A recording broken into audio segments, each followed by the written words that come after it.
Confortablement installé sur ce kiosque, ici à 7 avec Hugues Barthez, qui est avec nous pour ce début d'émission. Il est à l'origine de Je suis né à 7, c'est une page qui a vu le jour il y a peu de temps sur Facebook, on en parle depuis quelques minutes ensemble sur France Bleu Héros. Le public est là, sous le soleil, courageuse, courageux, ils vont bien. Vous avez vu les chapeaux France Bleu Héros? Ah, on n'a rien mis. On veut des chapeaux.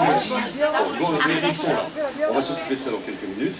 Je suis là, c'est la page qui est née donc, en février dernier, on en parlait il y a un instant. C'est une page participative sur laquelle les Sétois, et pas que, mais les Sétois, viennent apporter des témoignages.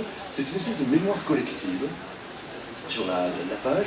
On a parlé il y a un instant de deux photos qui ont été... des photos qui ont déclenché en fait l'engouement ensuite sur Internet, de gens qui sont venus déposer. Aujourd'hui, c'est 2000 personnes qui suivent et qui participent à cette page, et ça a pris un virage particulier, une dimension autre que ce qu'il y avait au départ. Ça a pris une autre orientation, on va dire. Voilà. C'est vrai que ces deux photos ont été l'élément déclencheur, après il y en a eu d'autres bien sûr. Et puis les gens ont commencé à poser des photos, avec des photos. Souvent d'eux-mêmes, souvent d'un quartier, d'un endroit. Et cet engouement est parti de là. C'est vrai que depuis, on va dire, le mois d'avril. C'est tout frais, ça a quelques mois. Ah mais ça a quelques mois, voilà. Et c'est, comme je vous dis, moi je suis heureux de l'orientation que prend Je suis né à 7 parce que c'est un hommage constant à tous les élèves. On s'en rend compte en fait, hein. C'est une source d'anecdotes, de photos, allant de la gravure de musée, jusqu'à la carte postale, la photo de famille, tout ce qu'on veut, il y a tout. Qu'est-ce que vous avez découvert à travers cette page sur Facebook, Je suis né à 7? Qu'est-ce que vous avez découvert ou redécouvert avec plaisir, vous, Hugues Barthez? On va découvrir plein de choses. Moi je croyais vraiment que ma vie, mais je me rends compte que non. C'est ballot, hein? C'est ballot. Ça c'est clair. Historiquement parlant, je crois que...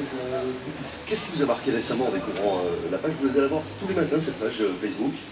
Presque. Non, je suis assez souvent, je reconnais, ça m'amuse à peu près... Qu'est-ce qui vous a interpellé récemment? Récemment, par exemple, ça va être la Villa Thaïs. C'est une villa en fait qui est connue à 7. Alors cette villa, elle a une particularité, comme pas de nom, elle a le château sur la corniche, et avec des tuiles vertes. Et moi je me rappelle, en fait, quand j'étais petit, passé devant en voiture, et moi ma mère me disait c'est la maison de la sorcière. C'est très classe, la maison de la sorcière. Et puis un jour, là, j'ai vu la photo sur le site. Et je me rends compte que cette croyance que je croyais juste personnelle, hein, en fait, sincèrement, c'était la croyance de tous les gens de ma génération.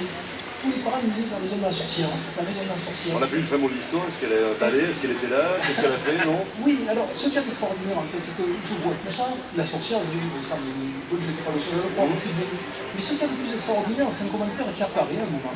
Je vais pas citer le nom du monsieur, mais moi ça m'a... Sur la page Facebook, je suis né à 7. Sur ce commentaire-là. Et ce monsieur marque, je suis le descendant de la personne qui a construit cette villa. C'est là où l'histoire commence à devenir belle. Oui, c'était en fait le constructeur de la villa, c'était un loueur de futailles. Alors, il faut savoir que les futailles à 7, c'était des gros tonneaux qui servaient pour le transport à l'époque, dans les années 1890, mettre les anchois salés, etc. C'était la conservation en fait. Et donc c'est un loueur, il y avait des gens qui faisaient des futailles et puis les autres qui les achetaient pour les louer. Et donc le constructeur de futailles a fait ça. Et son descendant me met le commentaire en disant moi je suis né là, je n'ai plus ça, mes parents se sont mariés sur le terrain, il met une photo de ses parents, il n'a jamais vu de sorcière ici. C'est la première fois que j'entends parler de cette histoire. Et il me dit, moi ça m'a fait énormément rire parce que je n'avais jamais je n'avais su ça. Donc je trouve ça extraordinaire parce qu'une croyance en fait est tombée. Les gens étaient tombés, il n'a jamais vu de sorcière. Il y a un peu d'histoire en même temps du vécu. Merci de ce beau moment. Hugues Barthez, vous restez avec nous, on se retrouve dans quelques instants.